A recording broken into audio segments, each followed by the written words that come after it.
Hey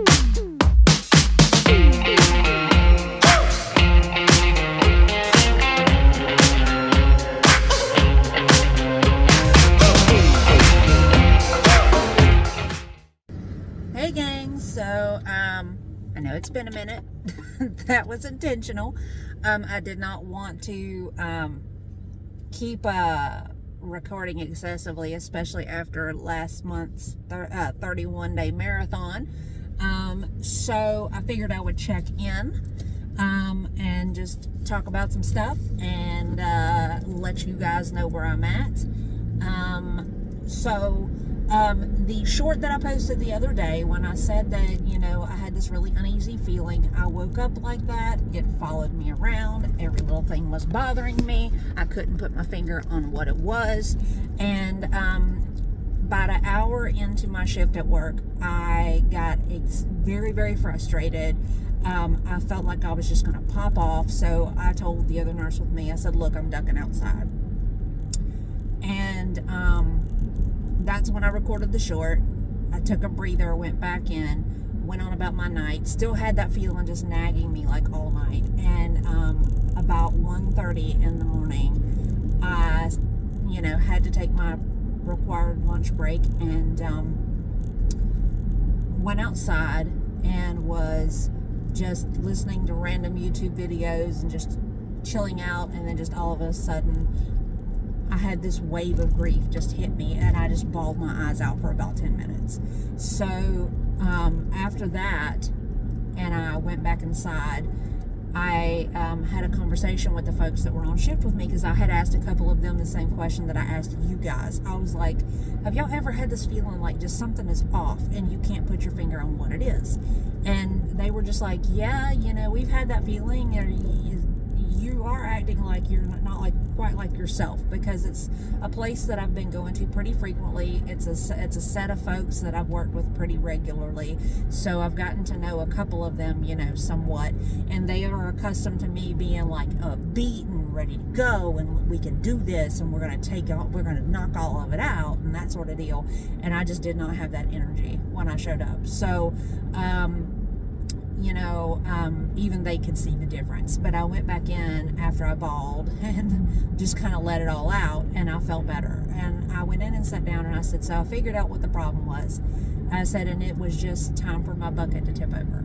And I explained the bucket analogy to them, and I have explained it to you guys, but for anybody who's doesn't remember or isn't familiar, grief, my family has sort of equated grief to like one of those big buckets you see at like water parks, that they're on a hinge, and they're perpetually filling with water until eventually the weight of the water gets so overwhelming that the bucket tips over. And when it does, it makes a huge mess, and then the bucket turns back upright and it goes back to filling up with water again until the next time it tips over. That has kind of become a family analogy, and it's pretty accurate, because you never really know when it's going to turn over. I mean, there are some days where I could be set off by a song, by a video, by a conversation, but the bucket tip is happening kind of like I had hoped, further and further apart than it used to. But every so often, it will happen just out of nowhere without anything to initiate it, to instigate it. It just happens. And all I can figure is that feeling that I had from the point that I woke up until the point that I just lost it for a few minutes, that's what that was. That was it was like a build up to the bucket tip over. And here I am, and I'm back to feeling okay again, and things are back to as close to the new normal as they can get. I am still working on registering for my classes. I found out, yay me, that I don't have to have algebra, which really kind of surprised me. Unfortunately, I have to have calculus with like a geometry sort of subsection thing. It's like a 2-for-1 special sort of deal, but that's the only math class that I have to have. So I am incredibly nervous. I did not make it past algebra. I have been told that calculus is not like algebra. So maybe I'll be okay. I'm kind of hoping that that's the case. But I was able to access my degree track online. I didn't actually have to go and talk to somebody. I've already had my transcripts shot from previous school to this school. I've done all my FAFSA paperwork, and apparently I qualify for some help, which is yay me, because, you know, God's honest truth. I did not want to have to take out a loan to be able to have to pay for advancing myself, because, I mean, that sort of defeats the purpose. Ending up in debt just to get a degree, you know, and that's the only thing about the education system that I don't really like. They need to make things more affordable to me. Not free, but affordable, you know, especially for people when they're on like that median line like me. It was one of the things that held me up from going back to school for a good long while is, number one, at the time, I didn't make enough money to pay for continuing education outright on my own. But I made too much money to qualify for grants and things like that actually covered school for me, you know, at no cost. So, you know, there's no happy medium. And it kind of hemmed me up for a good long while. So, apparently, you know, they based all of my assistance stuff off of 2021, which I guess is the standard. But I was really kind of nervous that I wasn't going to get any sort of help at all, because 2021 is when I ran my ass wide open for almost a year, you know, working nonstop, you know, making money hand over fist because of like shift bonuses and overtime and COVID rates and all that stuff. So all I could think is oh my God, I am going to be frigged. And, you know, amazingly enough, I qualified.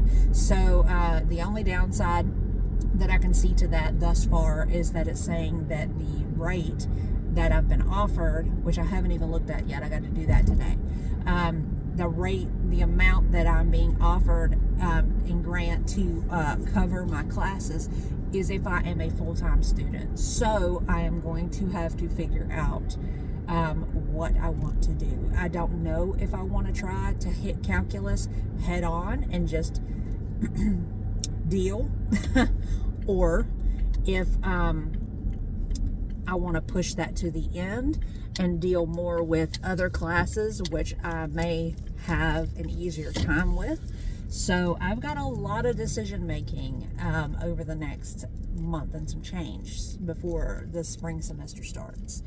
I'm gonna pause this thing. So these are my glasses. These are the ones that I paid a little bit more for. These are a pair of Vera Bradley glasses, which I absolutely love the color transition on, you know, from the black to the blue. As you can see, no lines, which, like I told you guys, I paid extra for that. It's taken some getting used to, obviously, and they're telling me that it may take up to 2 weeks before I'm fully accustomed to wearing these all the time. So this is pair one. This is the second pair. This is another one. This is a blue to a silvery blue on the bottom. Switching from one to the other, I'm noticing, is really kind of a little bit of a culture shock for my eyes, because, you know, there's a difference obviously in lens shape, so it changes the field of vision, you know, in the middle.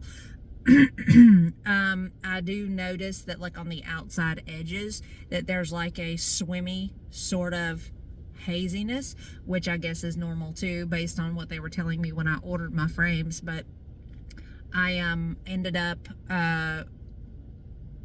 another thing that I ended up having to tack on, making that little like hazy outside area on either end, to make that as narrow as possible so that I wouldn't like have to worry about having this swimmy fishbowl sort of feeling. But this is pair two. These, I guess, will probably more than likely be my backup pair. you know, in case something happens to the Veras, which I'm kind of hoping it's not, because, you know, I'm going to be real, number one, I'm going to have them on all the time like I'm supposed to, and number two, I'm not going to, you know, go out of my way to let anything happen to them, you know, so,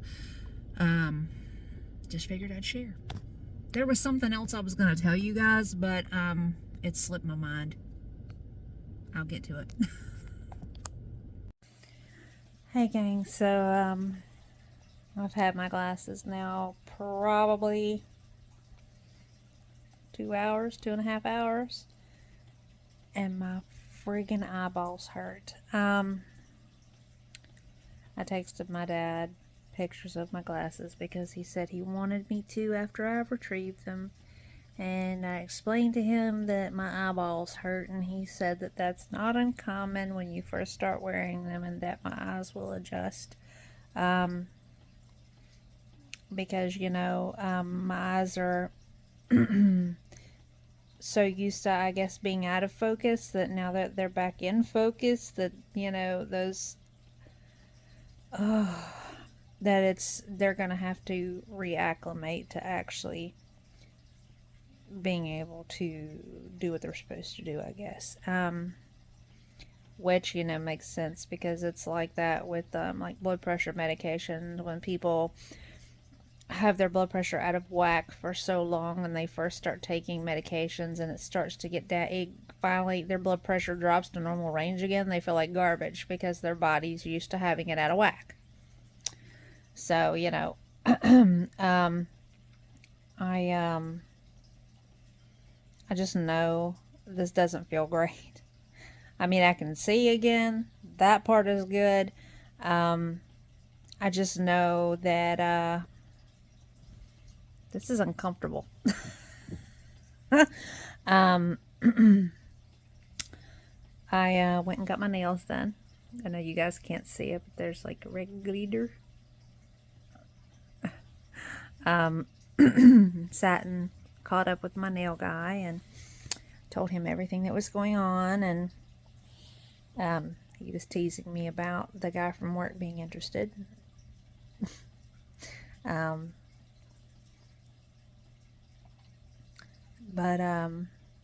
it's been a fairly quiet kind of day. I'm really just kind of feeling like just being a bum today, if that makes any sense. I have it on my mind for tomorrow to go through and clean, like do kind of like a deep clean before the weather gets really cold, and I don't, you know, have the ability to open the windows and be comfortable with the windows open and all that kind of stuff, like air the house out, you know, clean the rugs, clean the couch, you know, all that stuff. So I'm gonna do that tomorrow. But